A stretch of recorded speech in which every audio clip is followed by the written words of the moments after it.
Are we live? Are we live on a fine Thursday afternoon, Star Wars fans? What is up? It is Mike, a guy who loves Star Wars here. We got a lot to talk about. That Bad Batch episode was a lot better than I ever thought it would be. We got stuff to talk about these 2025 and 2027 Star Wars movies that will be the return to the movie theater for the first time in over 6 years when it comes out, because the last movie was Rise of Skywalker in 2019. And of course, we have to talk about Boba Fett possibly being in The Mandalorian. We have to talk about, what the heck? We have to talk about, that Bad Batch episode. Oh my god. It was way better than I thought it was going to be. Like, it just blew my mind. So we got a lot to talk about today. We got a lot to talk about. I got a whole new cool little setup going here. I got 2 monitors today. 2. Some pretty wild upgrades here at the channel. Oh, look at that. That is so cool. Okay. That is very, very cool. That is so cool. Okay. Very cool. Okay. So first of all, let's start off with the Bad Batch.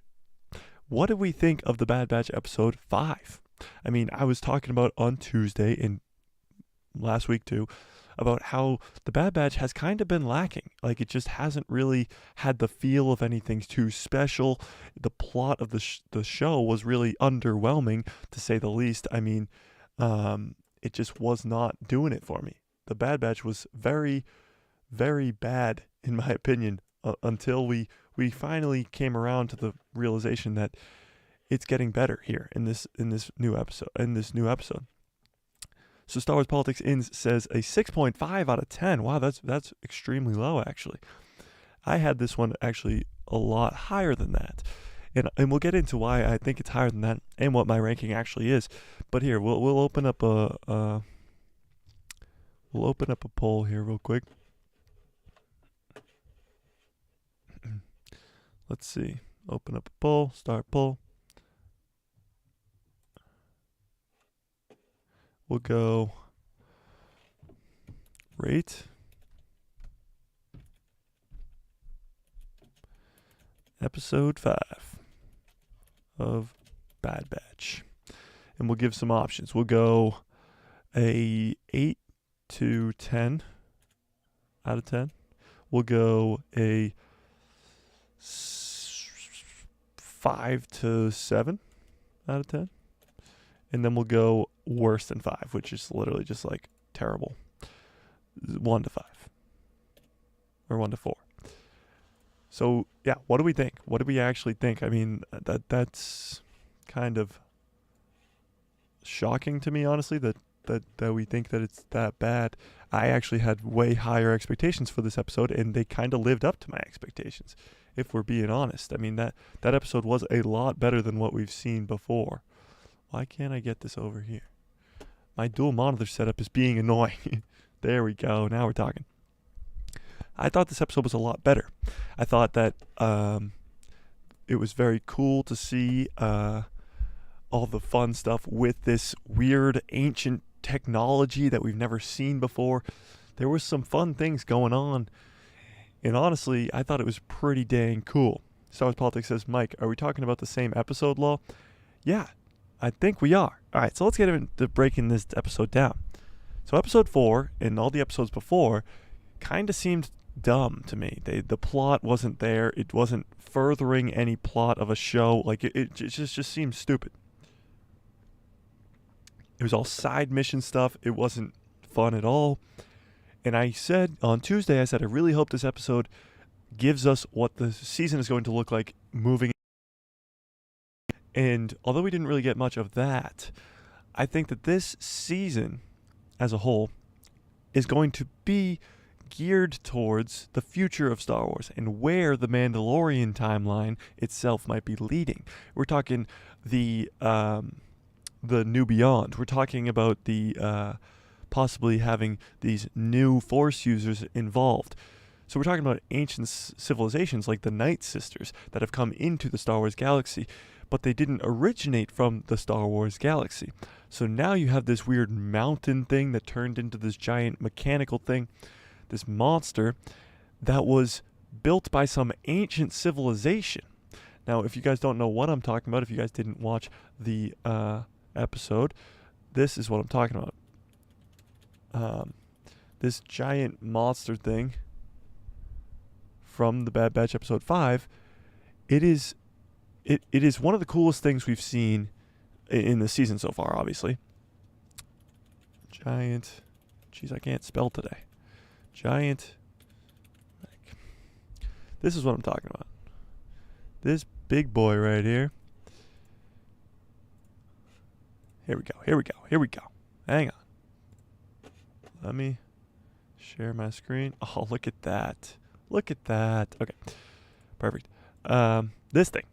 So this was when they first come into the mountain. They think it's a mountain at first. They are saying how all this stuff on the walls, it's all predating the Republic and even the Jedi as a whole. And it's like, what? And then you find out that it's this just gigantic mechanical monster thing that destroys all life on this planet. And it's like, what? What are you talking about? How? What? What? So you're talking about something that predates the Republic as a whole, like 25,000 years old, built by some ancient civilization, maybe on this planet, maybe not from this planet, that created this gigantic monster to destroy every living being on this planet. You're telling me that's not cool Star Wars politics? You're telling me that's not awesome? Like, what? It really... Here's where I think it becomes very cool. If you're talking about the future of Star Wars and where Star Wars is moving forward, it is going into this new beyond. It is going to the Night Sisters. It is going to new Force users, new civilizations, ancient civilizations. And what if they were all in the Star Wars galaxy and had to leave the Star Wars galaxy at some point going into the new beyond or something of those sorts? This is very cool because it predates the Republic. It predates the Jedi even. It was mind-blowing to me because I was like, okay, so cool. Something that predates the Republic, 25,000 plus years old, we're talking. And then as the episode goes on, it turns into this giant mechanical monster. And you're like, wait, what? Who created this? And I actually think I saw that Star Wars Theory said that he thinks it's the Zepho from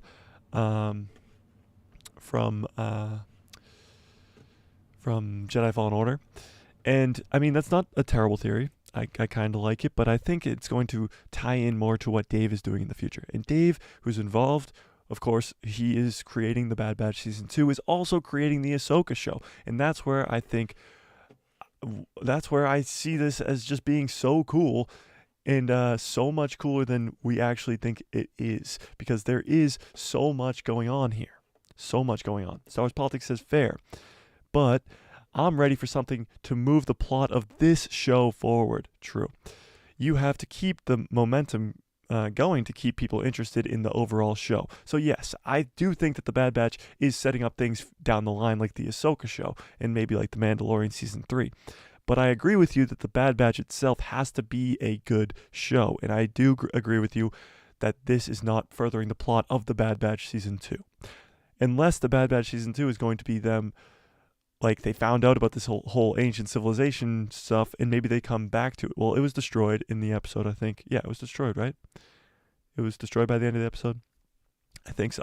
But it was destroyed by the end of the episode, and I think that maybe, just maybe, this season is going to involve this people predating the Republic creating things.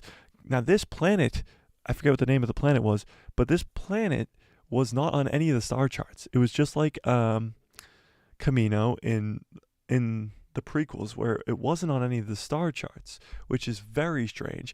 It's not on any of the star charts, and it has ancient civilization technology that predates the Republic. Very cool. Politics says again, there is also an argument to be made that these types of shows are meant for people who enjoy Star Wars content. It is true. It seems as though, because you would think maybe they should try to bring in normie fans or whatever you want to call them into Star Wars, into animated shows, by giving them easy to follow storylines, let's say. Easy to follow storylines, right? And having some ancient civilization that predates the Republic and the Jedi, that doesn't seem like a easy thing to grasp as a common Star Wars fan. Nobody really knows about like the Yuuzhan Vong or even the Legends material of things that came before the Republic and the origins of the Jedi and the Jedi and all that fun stuff that happened in Legends. But normie fans don't really know those types of things. And Dave loves to do that, where he likes to go crazy. He likes to go crazy and do wild things. And that's where a lot of Star Wars fans like Dave Filoni, because a lot of hardcore Star Wars fans don't want to just see the same thing over and over again. They don't want to see Grogu make a funny face. And although that is fun, and it is funny, and it is cute, they want to see cooler things. He follows up and says, I got really hyped up because this planet isn't on the charts and the ancient civilizations, but nothing paid off. They have to give us more. True. It's not on the star charts. It's a cool planet that we've never seen before, and it's an ancient civilization that created this thing, but we didn't get any answers, and it doesn't seem like we'll be going back anytime soon, which is kind of disappointing. It's true. The thing was destroyed. It doesn't seem like they'll be going back, unless maybe they do because they know it's destroyed and they know that they're safe. But it is weird. It is weird that they didn't build upon that. They weren't like, oh, we'll come back here, or oh, let's find out what this ancient civilization was, or why is this not on any star maps. It's true. It opened up a lot more questions than it answered. Very true, Star Wars politics. Very, very true. So what do we think of other than Star Wars politics? What do we think as a whole out of 10? Rank it in the chat. See what you thought. Out of 10, what did you think of this Bad Batch episode? Because honestly, I was up there. I was really hyped about this giant mechanical thing that we didn't know anything about, supposedly from some ancient civilization. I would rank this episode probably an 8.5 out of 10. Now, like Star Wars Politics says, it didn't further the plot of the show at all. It maybe furthered the plot of what we could see in The New Beyond, in the Ahsoka show, but I would give it a solid 8.5 out of 10. I think it was the best episode so far of this Bad Batch Season 2. I don't know about you guys, but I think it was by far the best episode. Sure, we got to see Count Dooku's throne room, but even those first two episodes didn't give us much. And then in that fourth episode, I know a lot of people liked that race, but it really just threw me off because it was such a filler episode. Half the cast wasn't even there, with Hunter and Echo missing. I just hated episode 4, honestly, if we're being honest. And episode 5 was a big turnaround. This ancient civilization stuff, not on the star chart stuff. It was cool. It was cool with the capital K, for sure. For sure. But we'll move on, because this thumbnail that I made is, of course, from a clip from Star Wars Eclipse trailer. That Star Wars Eclipse trailer was so good. I literally dropped everything and broke it down. It was about a year ago now, and we've got nothing on it. It's probably not going to come out for years to come, but we will be actually streaming video games on the channel very, very soon. I actually just picked this up today. If any of you know what this is, it is an Elgato, which allows you to stream video games live on YouTube, which is very cool. So we're going to be doing Lego Skywalker Saga video game streams and Jedi Fallen Order to get hyped up for Jedi Survivors. So look out for that. That's going to be a lot of fun. We're going to play through Jedi Fallen Order before Survivor comes out, and then we'll play through Survivor. In Star Wars video games, actually, there's been some news along those lines in the last couple of weeks that we haven't really talked about, because we don't really talk much video games on here. But Star Wars video games are supposed to make a big run. You're supposed to get a big Star Wars video game. The rumor was every 6 months, but I would expect you get a Star Wars video game every year, which is wild because since Battlefront 2 and Jedi Fallen Order, those are the only two games that we've gotten in the last 4 years. And Battlefront 2 doesn't get updates anymore. In Jedi Fallen Order, it was a one and done game, and now we're getting the sequel to it. So hopefully with this Jedi Survivor game, with the Ubisoft open world game, with Star Wars Eclipse, with the remake of the Knights of the Old Republic, hopefully we're getting a lot more Star Wars video games in the future to come, because I know a lot of you guys love those Star Wars video games. Except for you, Star Wars Politics. I know you hate them. Just kidding. So next on our list to talk about is the Star Wars movie in 2025 and 2027. So it's been confirmed by Disney, and you know it could still change because it's Lucasfilm and whatever. It could still change for sure, But right now, as it stands, we are getting a Star Wars film in 2025 and in 2027. Now, before I tell you what I think and what the rumors are suggesting this movie is going to be about, what do you want these movies to be about? And do you want them to be connected, or do you want them to be standalone films? Let's actually, let's open a Q&A portion of this chat. Hang on, let me end the last poll. This poll ended 50-50, actually. Only 2 votes, whatever. Let's open a Q&A portion of the stream. So here, before you answer in the chat, what do you think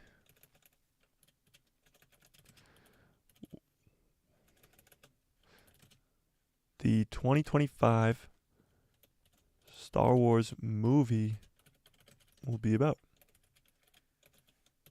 We'll keep this Q&A open for a while so people can come in, answer that in the chat there in the Q&A session. Now you just have to click on it first, like click on it in the chat and then reply to it in there, so it opens up like the question and answer tab. So I will stay in there and see if you guys respond to that. So yeah, what do we think that this 2025 Star Wars film will be about? Now, there are rumors suggesting it could be sequel. There are some people out there who think it could be Old Republic. There are some people out there that think it could be a Mandalorian movie. There's a lot of things going on right now at Lucasfilm that are being thrown around. Of course, on Tuesday, we talked about Daisy Ridley hinting at coming back as Rey. We talked about maybe Oscar Isaac coming back, John Boyega, who doesn't seem to want to come back, but those sequel characters are interested, to say the least, especially Daisy Ridley, to come back and portray their characters. Now there's the whole Skywalker saga deal, where the Skywalker saga came to an end at the end of Rise of Skywalker. So it's, will they continue the Skywalker saga, or will they go to a completely new saga and start anew in 2025? That's kind of where we're at. Okay, cool. That's where we're at. But also, do you think that the 2027 movie and the 2025 movie will be connected? We're getting two movies in the next coming years, but whether or not they'll be a trilogy, the first 2 movies of a trilogy, or just standalone films still remains to be seen. And that's a question we kind of have to ask ourselves as Star Wars fans, is now that the Skywalker saga, whatever you want to call it, is over, do you still want to see the trilogy format? Would you rather see TV shows? Would you rather see standalone films? How would you like to see your Star Wars films moving forward? Because it's kind of like, do you want the trilogy? Do you want to wait for another movie? Or do you... So Star Wars Politics says he still wants the trilogies. And I understand that. It makes sense. People like to... I mean, the trilogy format's so goated from straight from the original trilogy. When you have A New Hope, which is just straight banger, and then the greatest sequel of all time, hands down, can't even argue with me, in The Empire Strikes Back, and what seems to be a good ending in The Return of the Jedi. And then, of course, it's not the ending anymore when the sequels come out. Star Wars Politics says, it gives you something to look forward to. Yeah, you're not wrong. It gives you something to look forward to. True. But with a show, it gives you something to look forward to with a season 2 and stuff. Star Wars has to walk a line here. They've had no films, and they've lived on Disney Plus for about 3 years now, going on 4 years now. And before that, they lived in the movie theaters, and exclusively only in the movie theaters. So they literally took a huge, drastic shift from being only in the movies to only on Disney Plus, which is weird. Now they have to find the balance between the two, having movies coming out at the same time as shows coming out on Disney Plus. And it's not like Marvel, where everything's going in chronological order and everything's going in a nice, smooth order. It's Star Wars, where it's bouncing all over the place. It starts with the original trilogy, goes to the prequels, then goes after the original trilogy to the sequels. You have the Mando timeline. You have the Old Republic. You have post-sequel trilogy stuff. Star Wars Politics says, problem is, it has to be executed perfectly. Cough, sequels, cough. Very true. A trilogy would have to be written out from the start with an idea.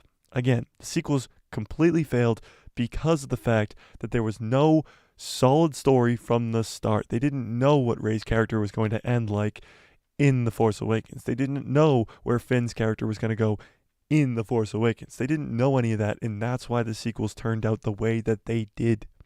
And it is pretty devastating to see that's how they turned out because of that reason. But I think if you put John and Dave, or even just Dave Filoni, in charge of a whole trilogy, you give him a whole story to write before you start the trilogy, and then you film it. Now you're onto something. Now you're really onto something. So next on the list, we got to talk about this. This was absolutely wild. When I heard this was a thing, I didn't see it. I didn't get it. I didn't know what was going on. But then people were like, "Hey, you got to check this out because it's crazy." And it is crazy. So let's read this article real quick. Hang on. There we go. Let's read this article real quick. The Mandalorian season 3. Wait, what? Wait, what? You guys can't see that? How do I drag this over? Here we go. Whoa. Well, hang on. Can you guys not see that? Oh, I see what happened. I see what happened. Yeah. There we go. Perfect. Perfect. The Mandalorian season 3 new trailer secretly hinted at Boba Fett? What? So I was blown away when I saw this article. Literally, my mind melted because people thought they saw Sabine, and I was like, okay, well, that wasn't Sabine. We broke it down live, actually, how it wasn't Sabine. But this is Boba Fett. This is the Boba Fett. He got his own show. People call him Beta Fett nowadays. Like, it's pretty wild. Star Wars fans wondering, where's Boba Fett? Has been. They keep an eye out for him in The Mandalorian Season 3. The last time Tamara Morrison's Boba Fett was on screen was in his solo Disney Plus outing called The Book of Boba Fett, though many have been left to wonder whether he will whether he'll be present in the third installment of The Mandalorian. New footage for the returning series was recently released by Lucasfilm, and it gave a fresh glimpse at Grogu kicking ass with the Force, a possible Sabine sighting, a trip to Coruscant, and more. Now, this Sabine sighting, we kind of said no thanks. Fives Holocron says Boba Fett was my favorite, so I'm sure that's sarcasm. But did you actually hate the Book of Boba Fett that badly? Would you not want to? Would you guys want to see Boba Fett again? Would you want to see him in The Mandalorian Season 3 and maybe, just maybe, they try to redeem his character? That's kind of where I'm at, because people call him Beta Fett, Boba Fett.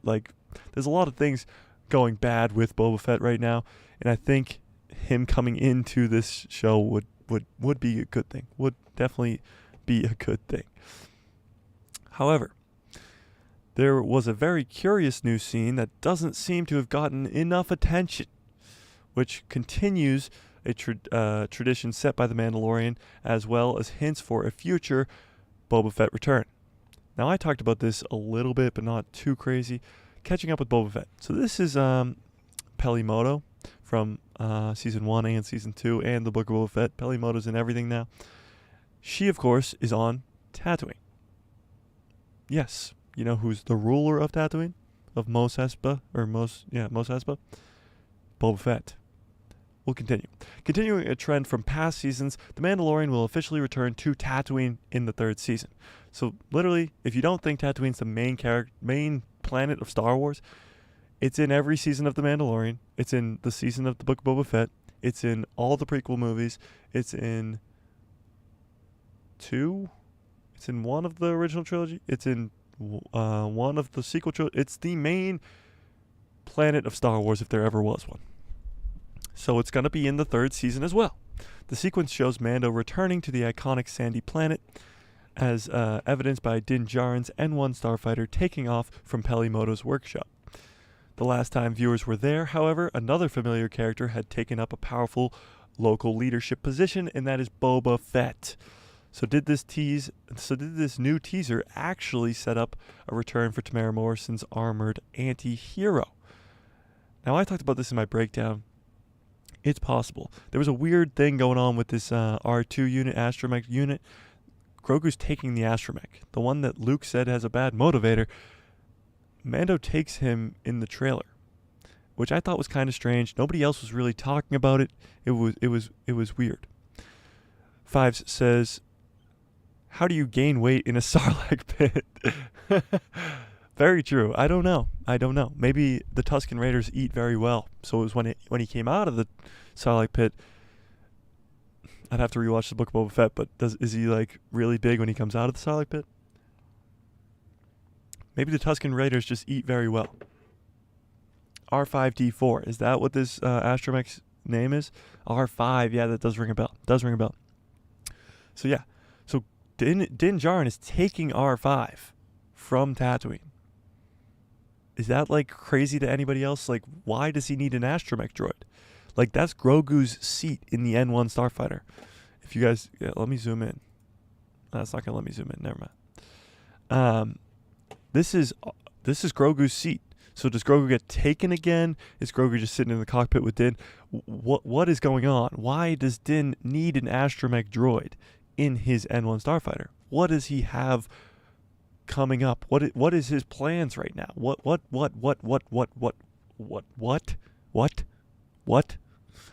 It's very interesting. And he's, of course, on Tatooine, and that's where Boba Fett is.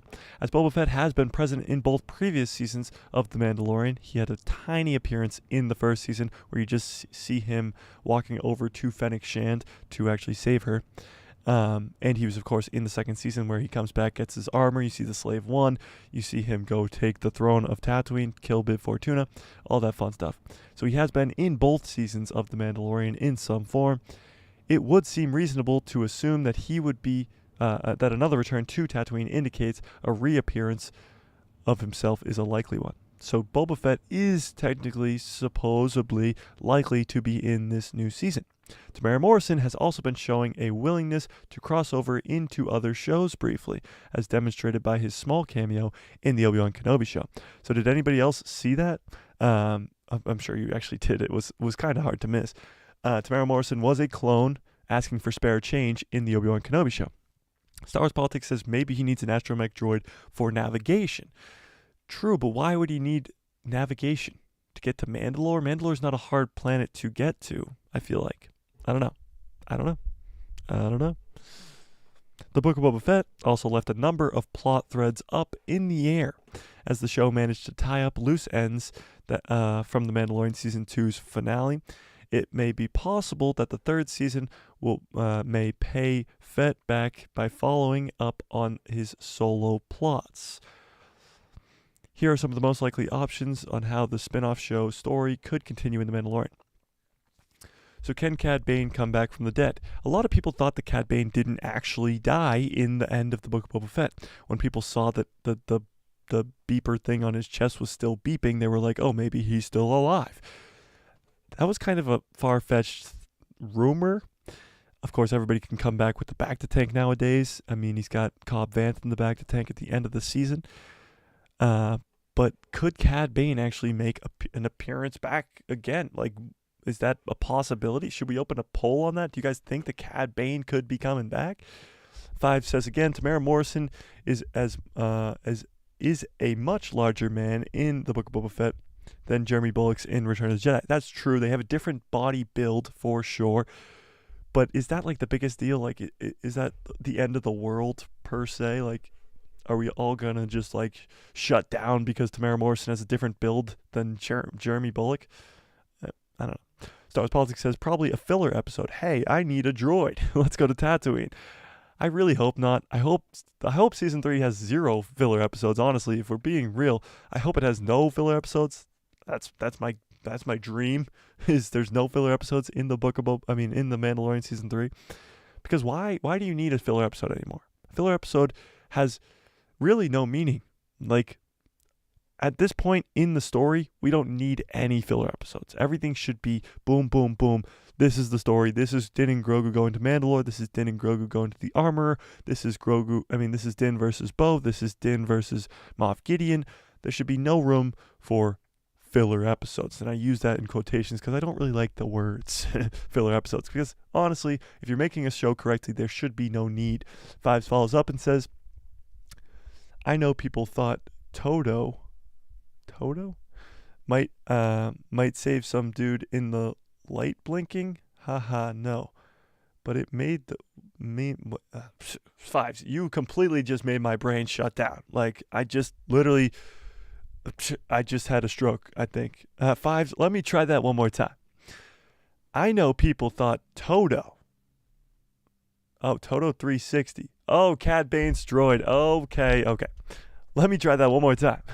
I thought people thought Toto, Cad Bane's droid, might save him due to the light blinking. Haha, no.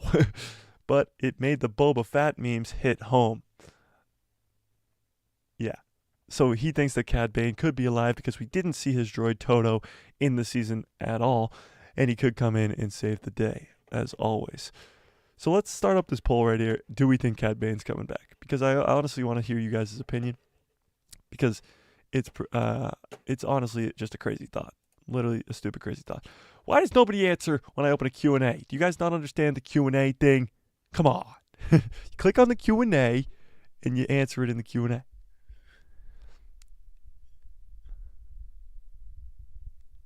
I did react to your Bullock and Morrison comment earlier. What do you mean? All right, I'm ending the Q&A. You guys stink. Don't know how to answer a Q&A. I'm opening the poll.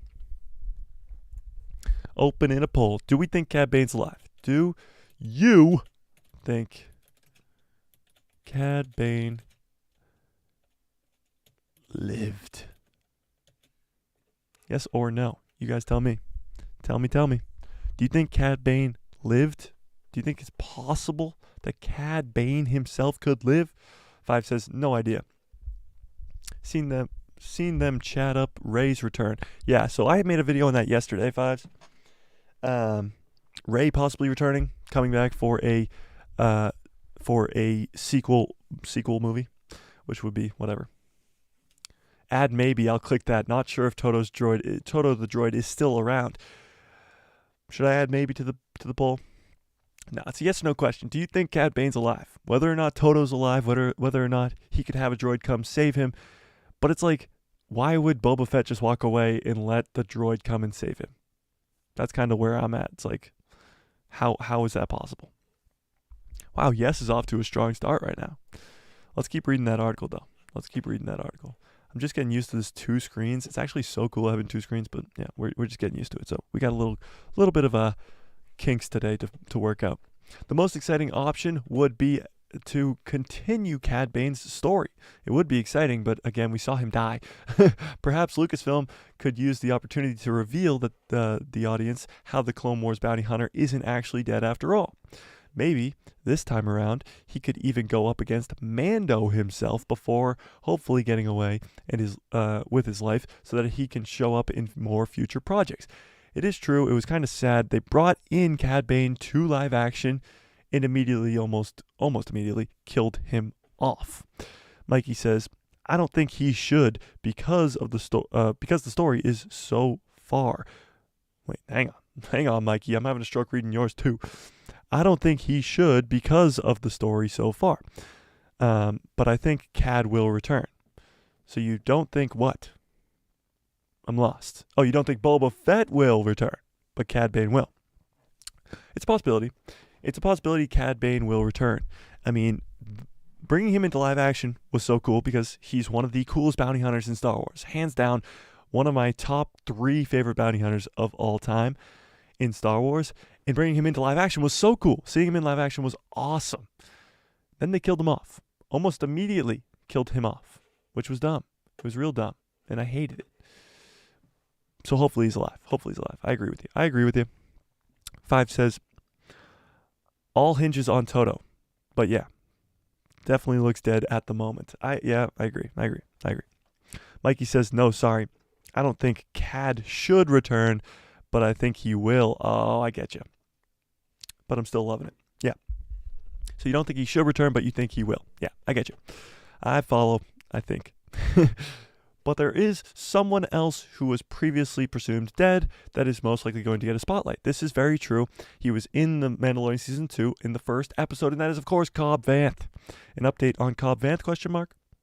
So Cobb Vanth, we saw, get gunned down by Cad Bane. But by the end of the season, he's in a back to tank. He's still alive. He's still alive. I actually love Cobb Vanth as a character. It's one of Disney's new characters, like Din and all that stuff, and Grogu. But he is so cool. I mean, Cobb Vanth is awesome. The Marshal himself is very cool. And he got gunned down by Cad Bane, which was kind of sad, but he lives. And it was the second ending of our post-credit scene of the Book of Boba Fett, which teases... Oh, here we go. The big post-credit scene for the Book of Boba Fett teased that Timothy Olyphant, Cobb Vanth isn't dead either. Instead of lying in the sandy streets, the sheriff has been taking a healing bath in a bacta tank. So it seems like if anybody's going to die, they just throw him in a bacta tank. So maybe Cad Bane just gets tossed in a bacta tank. Star Wars Politics says, I think he could return in a Boba Fett Season 2. So that's also like kind of a question mark. Will we get a Book of Boba Fett Season 2? And again, if the bad guy in the first season was the Pikes and Cad Bane, is the bad guy in the second season just going to be Cad Bane again? There's a lot of questions. There's a lot of questions, and one of them is, will we actually get a Book of Boba Fett Season 2? What do you guys think? Do we actually think we'll get a Book of Boba Fett Season 2? I don't know. I don't know. Let's keep reading. While many felt like the moment wasn't quite deserving of an end of season tease, it's still a major plot point that needs to be revisited. So yeah, not a lot of people were thrilled that the tease at the end of the Book of Boba Fett was that Cobb Vanth is still alive, but I was. I loved Cobb Vanth. Honestly, I loved him. 5 says he wouldn't mind a Book of Boba Fett Season 2. I just think if they're going to do a Book of Boba Fett Season 2, it has to be a better story. The first season was just being carried by Din Djarin and Luke Skywalker and Grogu. Like, Boba Fett's story was like, okay, but it was like the Pikes were the bad guy, and Cad Bane was in live action for the first time, which was cool, but he wasn't really like the main threat. Like, Season 2 would have to go hard, and we'd have to bring in like Kiara and the Crimson Dawn, or like Han Solo, or something along those lines to make it really, really cool. But maybe the Mandalorian Season 3 could set that up. I mean, if you're introducing young Leia on Coruscant with maybe even a young Han Solo on Coruscant, then in the Mandalorian Season 3, then you can introduce Boba Fett again, and Boba Fett, of course, has this very big hatred for Han Solo because he tossed him in a Sarlacc pit. So maybe it'll bring back Savage Boba Fett, and we get to see that in Season 2, which would be cool. Which would be cool for sure. Seeing as the main character has made his live-action debut in The Mandalorian, Season 3 could easily set up Cobb Vanth's next move. Sure, Mando's got some friends now. Cara Dune's out of the picture, because, of course, we know what happened with Gina.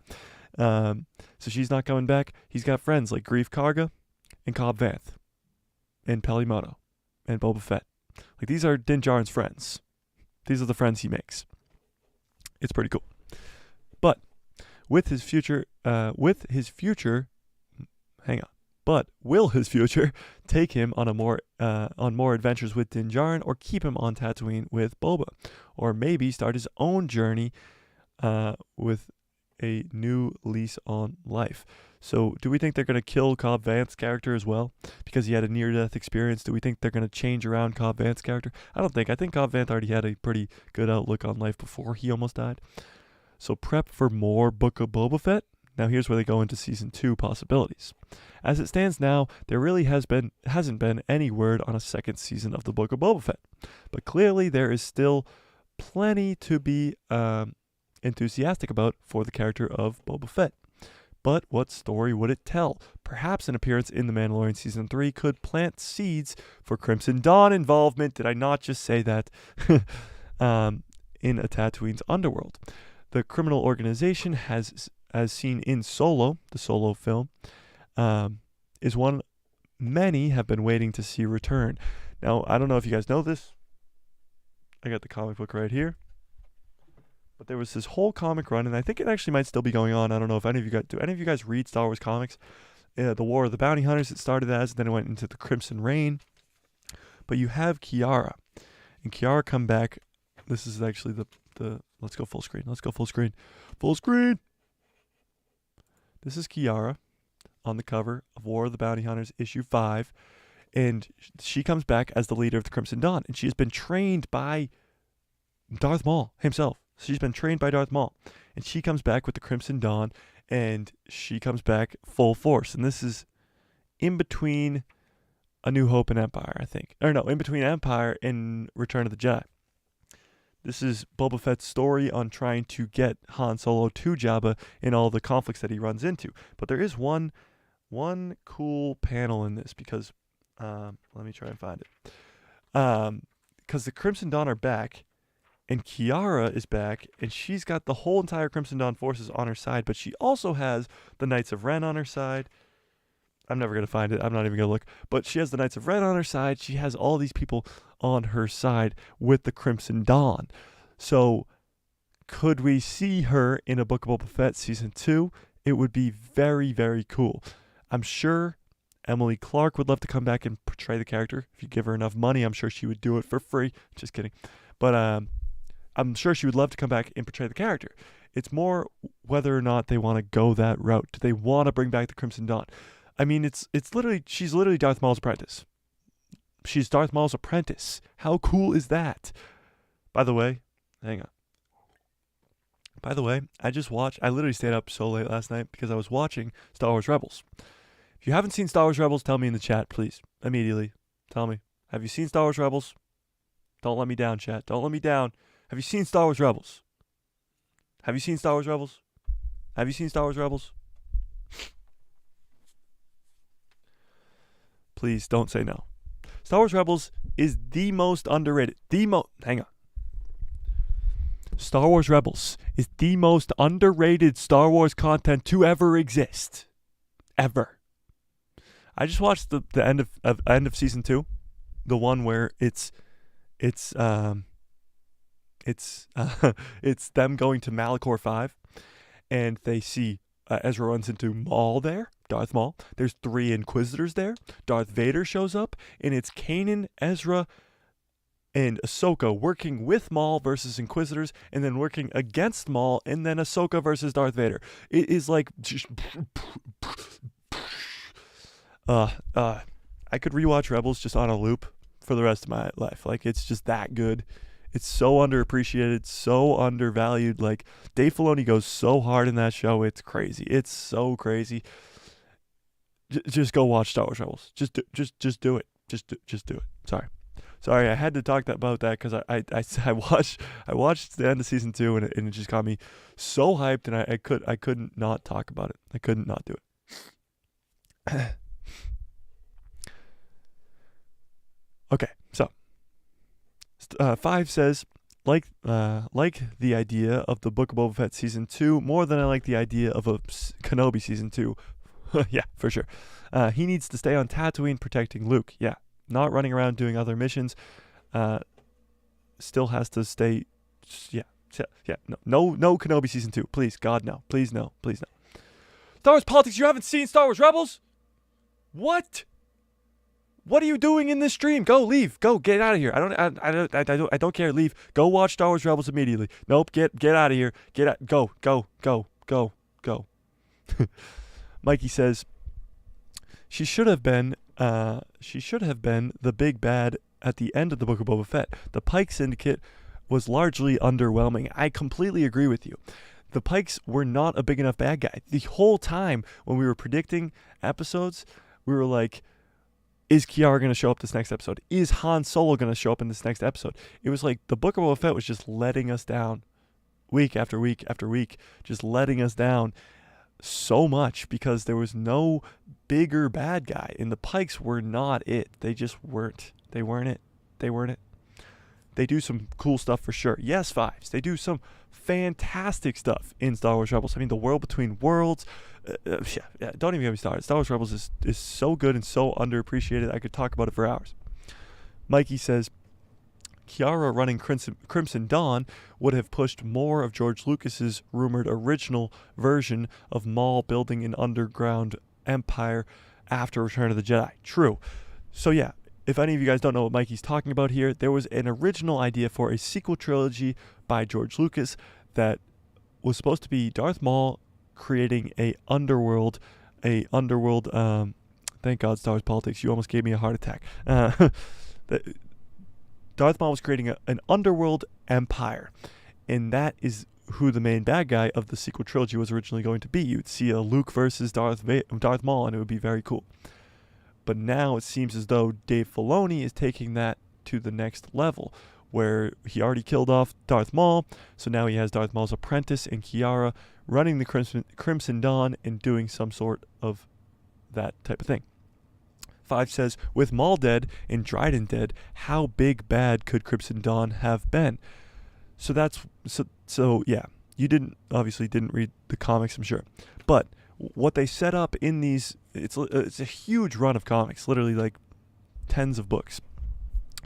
That doesn't sound like a lot, but it is a lot for comics.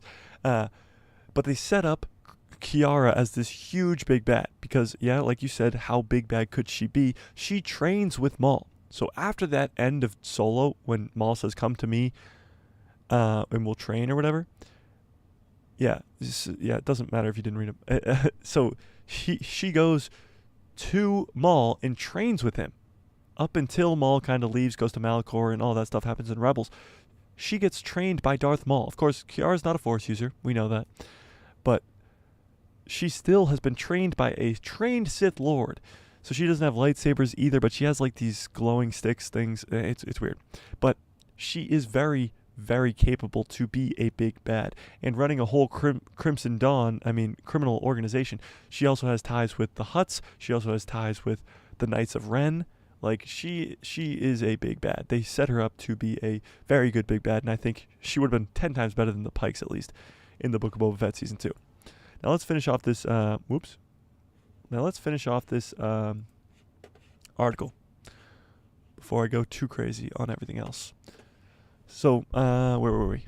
Right there. Some thoughts that the Book of Boba Fett's Season 1 was going to introduce them coming back into the fray alongside of Emily Clark's Kiara. Sadly, those expectations were unsatisfied. It just seemed like the Book of Boba Fett was just that, unsatisfying. So, recruiting for Mandalore is the reason that Din Djarin is on Tatooine, is just to recruit Boba Fett, to help him go save Mandalore, or help him fight off the Empire.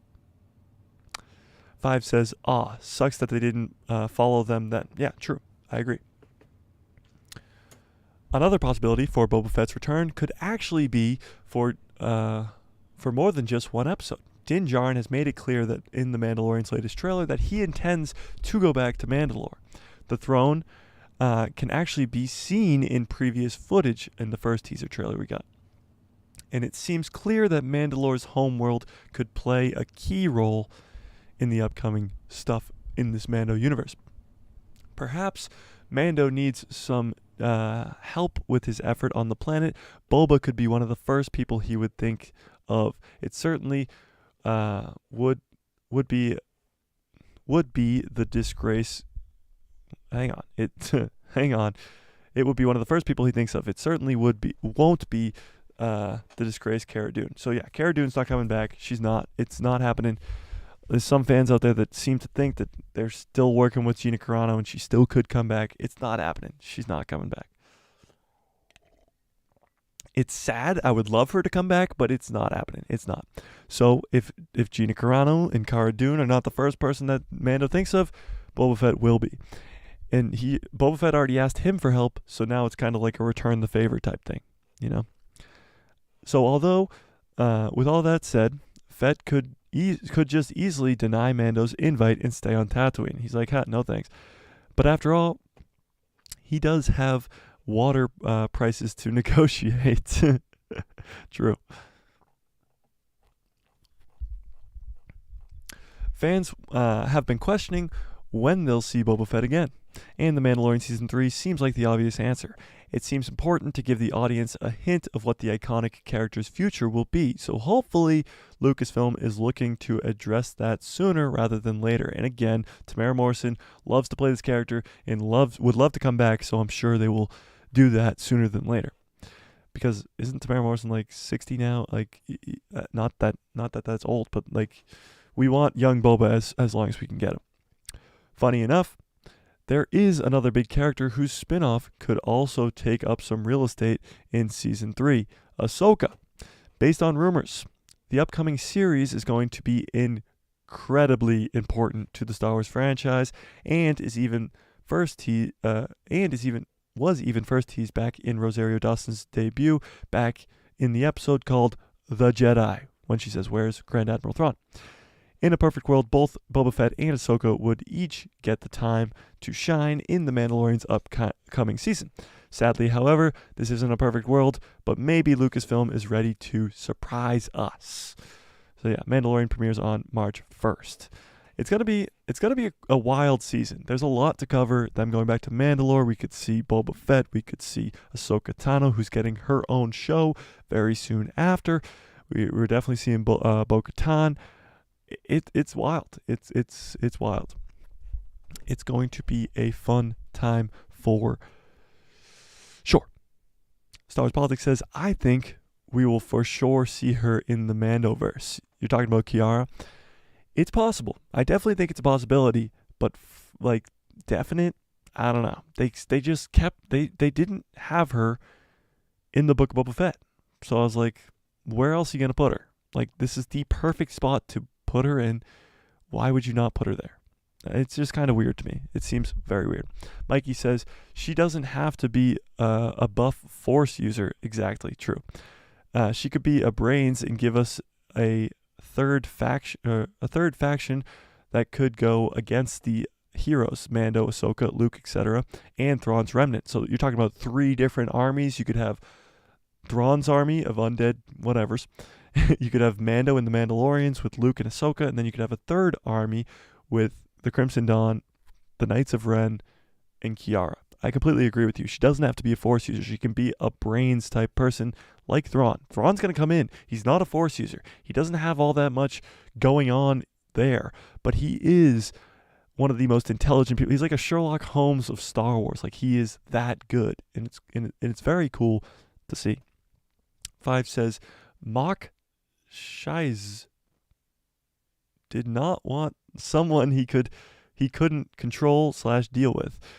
So he opted out and invited the Pikes over the Crimson Dawn. Oh, you're talking about the mayor. Yes. Over the Dawn, and his adopted planet of Tatooine. I'm sure season 2 would insert the Crimson Dawn to run run the spice trade. Yeah, so I again had a stroke reading that, Fives. For some reason, your chats just blow my mind away. But no, so yeah. What he's trying to say there is that the mayor, that Ithorian guy, he wanted the Pikes because he could control the Pikes and he could control Tatooine on his own accord. But now that the Pikes are gone, the Crimson Dawn could come in, swoop in, and be the new big bad for that second season. And I completely agree. Crimson Dawn, Kiara should be where they go for this second season. It should be. They set it up in the comics. People loved it in the comics. They loved that Crimson Dawn run with Kiara coming back. And everybody loves Emily Clark, so her coming back would just be perfect. And it would set up a very hyped season 2 for the Book of Boba Fett after a lackluster season 1. And a lot of fans would seem to like that more because we just want badass Boba and we just want cool bad guys. And that's what you would get with that in a second season. It would be very cool. It would be very, very cool. For sure. Let me put my comic books away. So yeah, another thing we have to talk about is this whole Daisy Ridley thing. Because I posted that video yesterday and people lost their minds. They were like, please God, no Daisy Ridley, no sequels, no nothing. Now we opened this up at the beginning of the stream, but what do we think this movie in 2025 is going to be about? So rumor has it, and of course it's all just rumors. Rumor. But it's very reliable rumors and sources, is that this movie in 2025 is going to be a sequel movie. It's going to be post-sequel trilogy. But it won't involve the main cast, that is Rey, Finn, and Poe. It won't involve them as much as you think. And hopefully, people don't just get completely thrown away by that idea. If they come out at Star Wars Celebration and say the next Star Wars film is going to be a sequel era film, it just doesn't work. It doesn't work. People will check out, nobody will check out the movie at all. It just doesn't seem as though anybody's going to watch this movie if at Star Wars Celebration they come out and say, look, the next movie is going to be sequels. They'll get booed. They'll get booed right off the stage. I'm not kidding. They might actually get booed off the stage. If it's Kathleen Kennedy standing on the stage and saying, we're going back to the sequels, baby. No. Like, I don't hate the sequels as much as other people do. I don't like them, for sure. Like, they have their moments. The Force Awakens is good. The other two fall off. But even if you love the sequels, you can't deny that Kathleen Kennedy coming out on stage during Star Wars Celebration and saying the next movie is going to be sequel era, the fan base might riot. We might literally have riots in London. Like, if they are like, oh yeah, we got Mando season 4, we got the Book of Boba Fett season 2, we got the Ahsoka show, Skeleton Crew, Acolyte. Oh yeah, and we're going back to the sequel era. Riots for days would just go on forever. Star Wars Politics says, great stream, Mike. They've grown ever since I started watching. It's all you, Star Wars Politics, for sure. Do you check your Instagram DMs? Yeah, so Instagram, it's a guy who loves Star Wars. I post memes and reels and stuff, and that's kind of just where we're at on that. Yeah, I check DMs all the time. Hit me up on a guy who loves Star Wars. For sure. But yeah, going back to Star Wars Celebration. Is anybody going to Star Wars Celebration? I always like to ask just to see if anybody out there is going. But Star Wars Celebration's in London this year in April. And if you think about the time frame of this, The Mandalorian comes out in March and will be probably still running, if not just ending, as Star Wars Celebration comes around. So the hype will be, yeah, Mike, you didn't know my name's Mike? Literally, last time you chatted, I said, oh my God, we have the same name. Yeah, thanks. I do have a cool name. You have a cool name, Mike. You do. It's true. So is anybody going to Star Wars Celebration? Because it happens in London, and it happens right after the big hype news of The Mandalorian. We send Theory to Celebration as our YouTube rep. Yeah, I don't think Theory wants to go. Honestly, I've heard him say that he definitely doesn't want to go this year, or he's busy or something along those lines.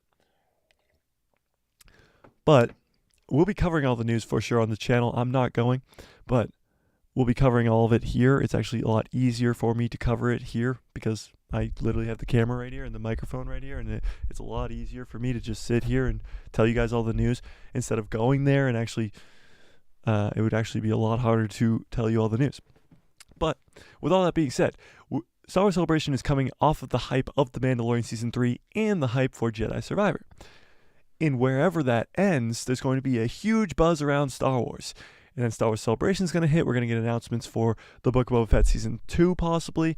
Of course, for the Acolyte show, for the Skeleton Crew, maybe a trailer for the Skeleton Crew. Most likely another trailer for the Ahsoka show. Some cool news about the Ahsoka show, and a lot of fun stuff like that. And it'll just be like, yes, Star Wars is back. It's so hype. It's amazing time to be a Star Wars fan. And then Kathleen Kennedy's going to come out on stage and say, we're going back to the sequel era? Is that the best plan? Is that the best idea? Is that what we want to see? Should we open up another poll? Do we dare? So, do you guys think Cad Bane lives? 83% of you said yes, which is pretty crazy because they were supposed to make you think that he dies, and all of you seem to think that he lives. Pretty wild. Hang on. Let me open up another poll, though. Do we think Kathleen Kennedy, I'm going to put it as KK, will get booed at Star Wars Celebration?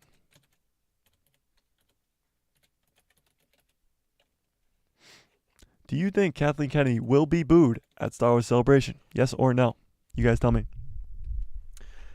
If she announces sequel content, I think she might actually get booed. I think there's a very high possibility she could get booed, which is so weird, because Star Wars will be at such a good point, like at that point when Star Wars Celebration is happening, that it's like, how could she possibly get booed? And there are the rumors that she's going to get fired this year after Indiana Jones 5 and all that. But it's like, would she actually get booed by Star Wars fans? Star Wars fans seem to be the nicer of people. I know there's some crazy Star Wars fans out there, but those people won't actually pay to go to Star Wars Celebration anyway. 5 says absolutely, but that's not a lot. There's not a lot we can do about that. True.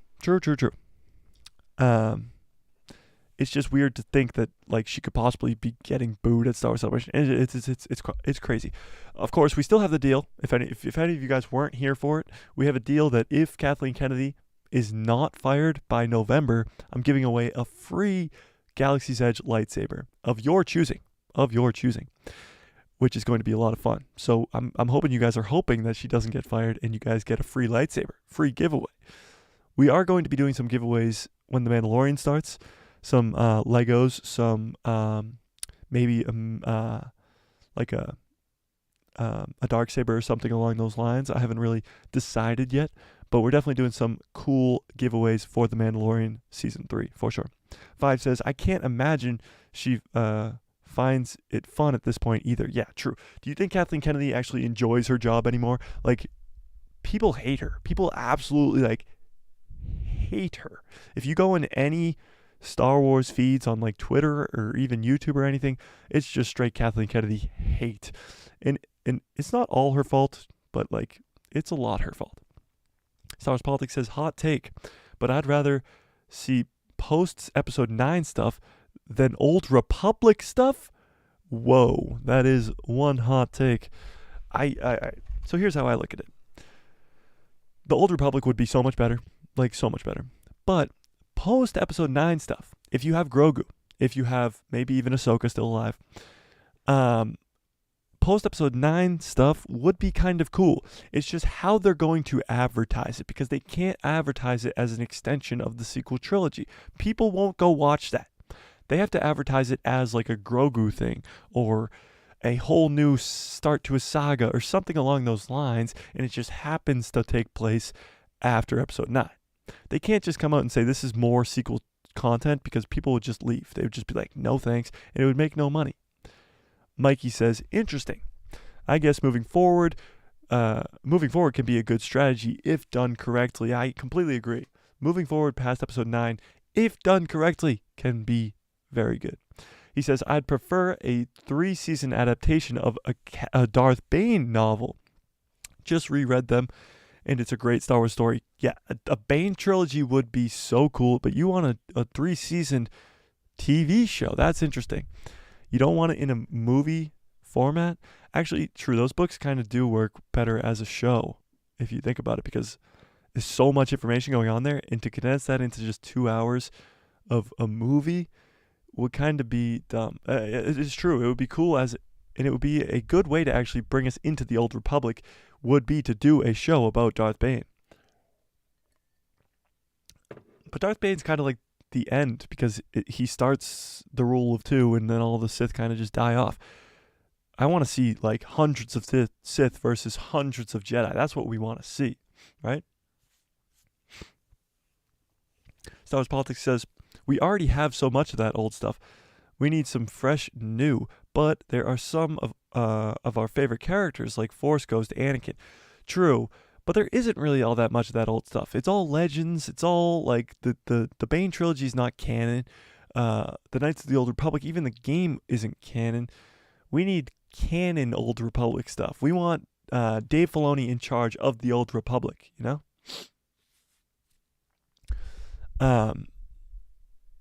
Mikey says, but the great thing is they can do both, an Old Republic and a post sequel trilogy stuff. True. That's very true. They can do both. Why not? Why not? So you may as well just set in the Old Republic sandbox. True. There's a whole, literally thousands of books of source material for the Old Republic and for Legends in general. And like Dave Filoni always says, Legends is just free real estate. So they can do whatever they want in the Old Republic because it's not canon. They can take any spin they would like on this brand new cast of characters. So I think Dave Filoni, if anybody, should be the guy who goes and takes control of this Old Republic timeline. But it doesn't seem like they're going there anytime soon. It doesn't. Maybe Taika Waititi's movie has an inkling of hope to be an Old Republic movie, but every other movie in the works, Damon Lindelof's, even Kevin Feige's, even what's her name, Patty Jenkins' movie, they're all sequel era movies, post episode 9 movies. So it'll be weird to see if they actually go with that. And it seems as though the 2025 movie is going to be Damon Lindelof's movie. So Damon Lindelof is going to be writing the next Star Wars film. And it's going to start filming next year, or this year. What do we think about that? Do we know who Damon Lindelof is? He is the writer of The Watchmen. He also wrote, I'm completely blanking on the name. What's the name of the show he wrote? Not the movie, whatever. But it's going to be directed, which is even worse, by the Miss Marvel director. Now, she only directed like 2 episodes of Miss Marvel. Completely blanking on her name as well. But what are we doing, Lucasfilm? Miss Marvel? Literally one of Marvel's, like, not worst projects, but like least profitable projects. You're going to take that director and bring her over and do the next Star Wars film, possibly a start to the next Star Wars trilogy. You're going to kick it off with the Miss Marvel director? Mikey says, I think the High Republic stuff will be pushed instead of Old Republic. That's a possibility. Again, are we surprised? Yeah, no, we're not. Again, the High Republic they're doing in the books. And it's already, like, the story's being fleshed out in the books. Are we just going to get live action, one-to-one adaptations of those books from the High Republic? Or are we just going to take those characters and do different stories? It seems like, yes, Mikey, you're correct. He says, isn't the Acolyte show set in the High Republic? Yes, the High Republic is going to be where they go next. But the Acolyte show is going to be following the Acolyte of the Sith. And the Sith don't even actually exist in the High Republic novels, at least from what I've read. They aren't around at all. Plagueis isn't around. Plagueis' master's not around. No Sith are really around at the time. But the Acolyte show is going to be revolving around the Sith. So it's in the High Republic era, but it's not the same stories that we've seen before. It is weird. It is very strange. But I'm hoping for what's next for Star Wars is a bright future. Of course, the shows seem to be on the right track, with The Mandalorian Season 3 looking very good, and the Ahsoka show looking absolutely insane with The World Between Worlds and all that stuff. It's just what's next for the films. That's all we really want, is a good Star Wars movie as Star Wars fans, right? I mean, all we really want is to go into a theater, look at the screen, see Star Wars, and get hyped again. That's all we want. That's all we want.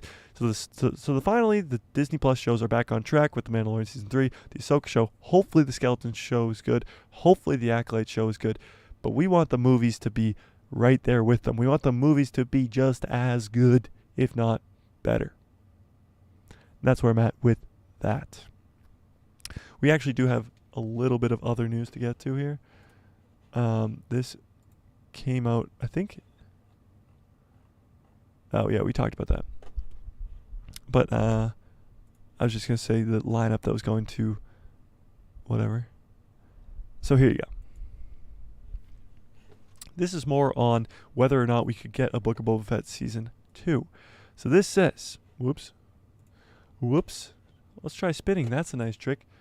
All right, where are we at with this poll, actually? Let me close down this poll before we start it up. So the poll was, do you think KK will get booed? And 66% of you said yes. So that is confirmed because 66, of course. 66% of you said yes. So this is 5 major ways The Mandalorian Season 3 could set up. Oh, it's cut off on the screen. It says set up the Book of Boba Fett spin-off show. So it's talking about a season 2 for the Book of Boba Fett. So the Book of Boba Fett showcased Boba Fett's rise to power on Tatooine while setting up season 3 for The Mandalorian in many different ways. Pedro Pascal's Din Djarin played a significant role in the final 3 episodes of the Book of Boba Fett. Significant to say the least. It was literally The Mandalorian season 2.5. Episode 5 and 6 almost exclusively continued his story from season 2 of The Mandalorian. Season 3 of the hits Disney Plus series is set to premiere on March 1st. Based on the trailers that have been released regarding the upcoming installment, the show will pick up where fans left off with Mando at the end of the Book of Boba Fett, flying off in his N1 starfighter. It is important to remember just how much the series will impact Din Djarin's next solo run on Disney Plus.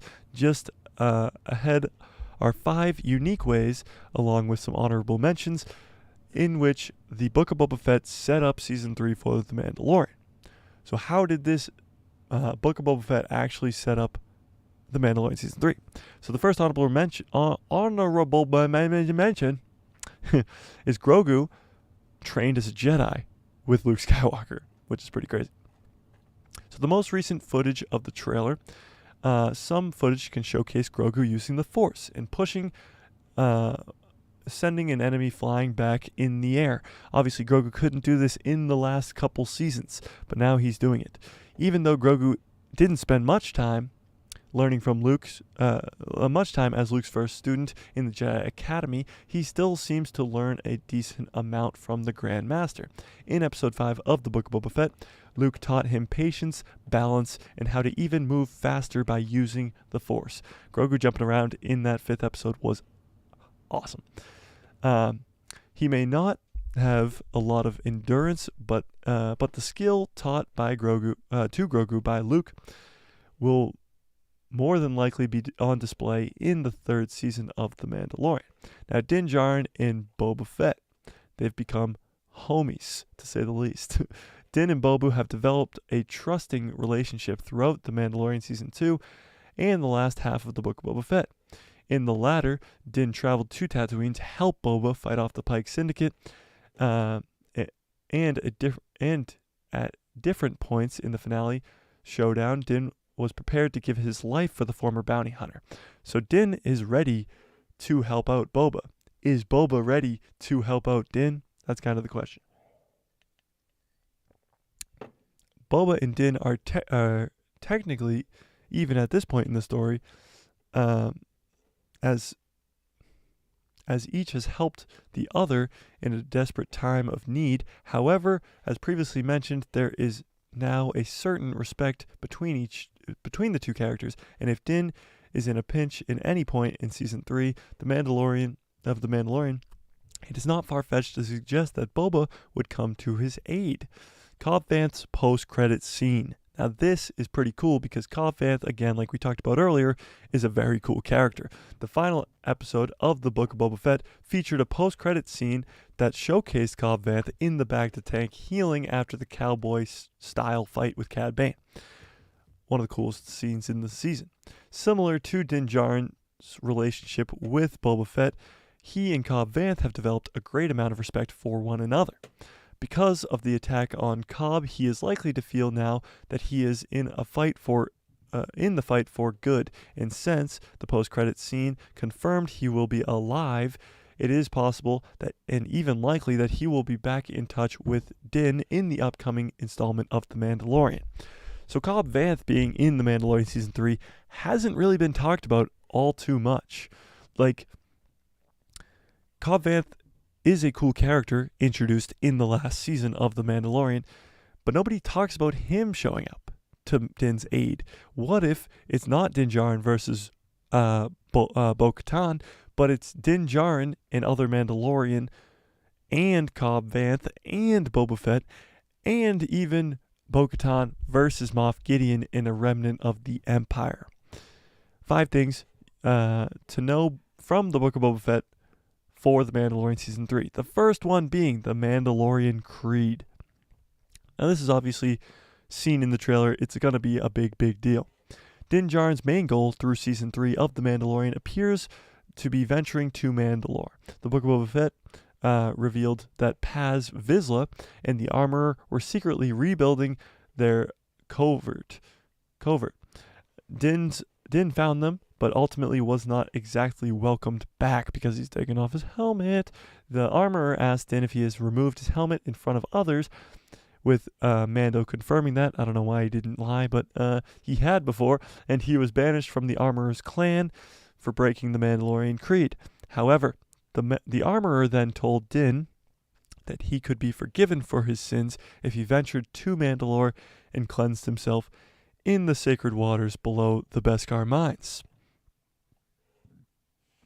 Based on the trailer that has been released, it seems as though Mandalore will be a major setting for the upcoming installment, and Din takes Grogu with him to do exactly what the Armor instructs her to do. What the heck? I just bought this at Best Buy, by the way. Kind of a side note, I literally just bought this at Best Buy. Okay. The Darksaber. When Din returns to Paz Vizsla and the Armorer, he had the Darksaber in his possession. After winning it in combat versus Moff Gideon at the end of Season 2, the Armorer explains its history to him. And shortly after, Paz Vizsla requests a one-on-one duel versus Din Djarin for possession of the Darksaber since his Jedi ancestor Tar Vizsla forged it. Din ultimately won the duel, retaining the Darksaber, but he struggled to wield it because he was fighting against it, according to the Armorer, which still hasn't really been answered yet. As time progresses through Season 3 and Din learns more about the Darksaber and Mandalore in general, he will likely keep getting more and more in tune with the blade, a skill that will prove useful if Bo-Katan challenges him for it as well. Bo-Katan's history. Now this is kind of a big question mark. We know she was in Star Wars Rebels. Jeez, they want me to buy like 10 of these things, huh? We know that she was in Star Wars Rebels, and she was supposed to be the leader of the Mandalorian. And then she just isn't. She doesn't have the Darksaber anymore. She isn't on Mandalore anymore. The Empire came in and turned it to glass. Even though Katie Sackhoff didn't make an appearance in the Book of Boba Fett as Bo-Katan, she was described as a cautionary tale by the Armorer, who then went on to talk about the mysterious Night of 1,000 Tears. Ultimately, the Armorer warned Din of Bo-Katan in a way, so when the two inevitably cross paths in the upcoming season, Din will be a bit more knowledgeable about her and her history with the Mandalorian. Grogu's escape from Order 66. Now, this was in the trailer. We literally talked about this for hours. Who do you think? I'm going to ask you the question again. Who do you think saved Grogu from the Jedi Temple during Order 66? Who? Who did it? Who did it? Who's done it? Who did it? Who? I sound like an owl. So Grogu escaping Order 66.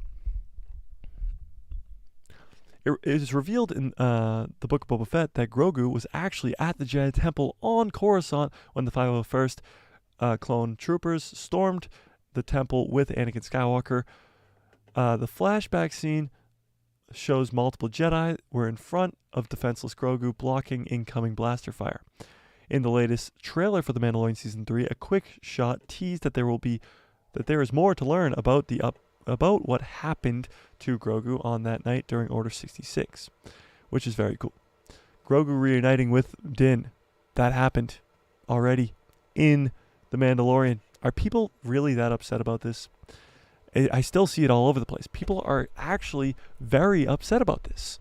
Like really, really upset. Din Djarin and Grogu are back together before the start of The Mandalorian Season 3. Is this an actual problem?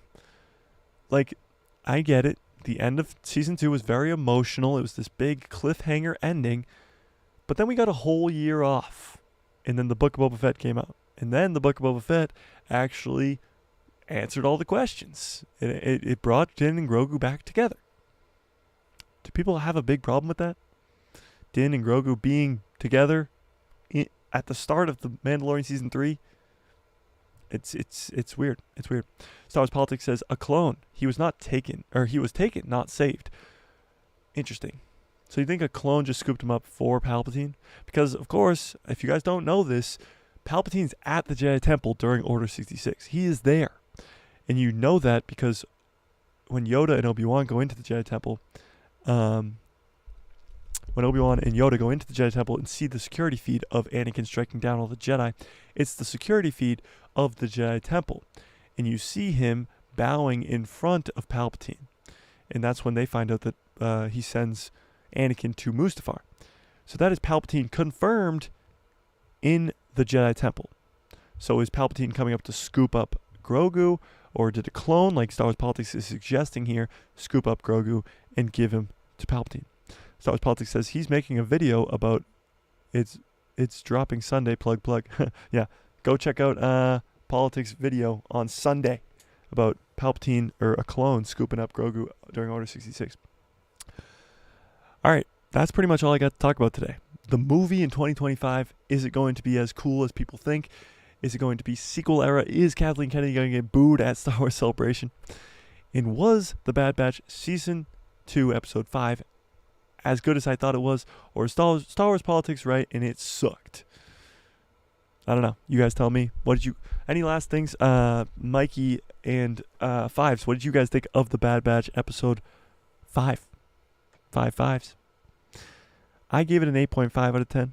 I mean, that thing that was supposed to be before the Age of the Republic and the Jedi itself, mind-blowing. Mind-blowing. Mind-blowing. All right, I'm going to get on out of here. Smash like if you like this video. Why haven't you liked the video yet? What are you waiting for? Like the video. Also, hit subscribe, of course, if you aren't subscribed already. We go live every Tuesday and Thursday at 1 p.m., as you guys, I'm sure, know. So come around every Tuesday, every Thursday at 1 p.m. Eastern Standard Time. That's all I got for you guys today. Smash like, smash subscribe if you want to see my pretty face in your recommended feed, of course. I got a fun video, a what if video coming out tomorrow on Attack of the Clones. On Attack of the Clones, because we're going in order of whatever. So watch out for that what if video tomorrow. What if video tomorrow. It's only a day away. All right, I'm going to get on out of here. May the Force be with you. Always.